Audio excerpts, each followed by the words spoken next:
My name is Alexis Hurd-Shires from the United States, but I've been living in Beirut, Lebanon for the last 11 years. I always knew that I wanted to be a missionary and do overseas work, and God finally answered that dream after many years of beating down doors and looking for opportunities. God knows the desires of our hearts, and He always opens what He wants us to do.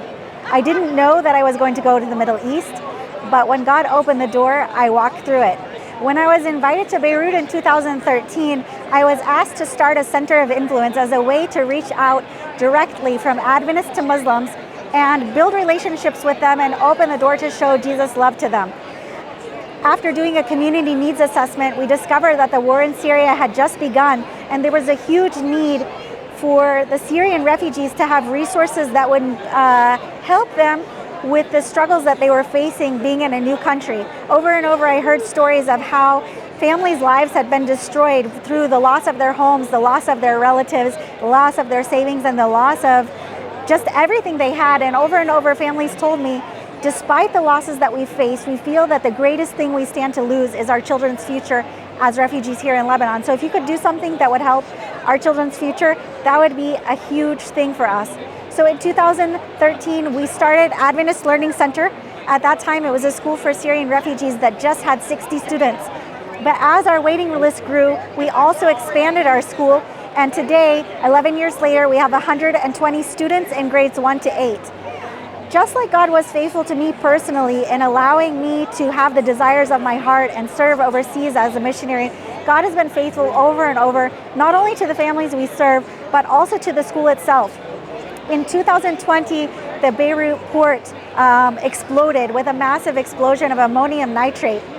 It was something that devastated those of us who lived in Beirut, but also devastated our building as we lost all our windows, all our doors, and had damage basically in every classroom.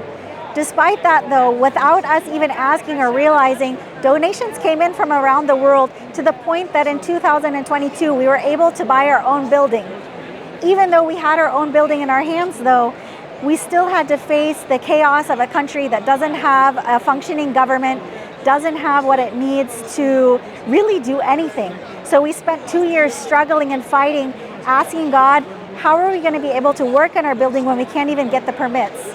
But despite it all, God was faithful again, and after 2 years, we received all the permits. In January of this year, 2024, we were able to begin working in our new building.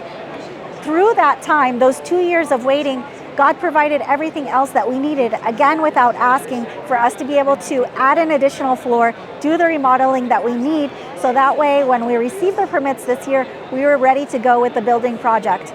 Just this summer, God has shown Himself to be faithful yet again as my staff are unpacking the building while I'm here fundraising, unpacking the building on their own and sweating to death because we don't have AC units or heating units to put into the classrooms.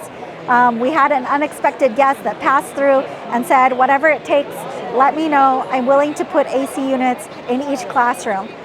Over and over, God has been faithful to provide everything we need, not just with us, but with the families. And I know that for each one of you, wherever you are in your life, if you put your life in God's hands and you trust Him to lead and guide, He will also be able to provide for your needs and lead you to the place that you'd like to be, or that you should be, where God wants you to be.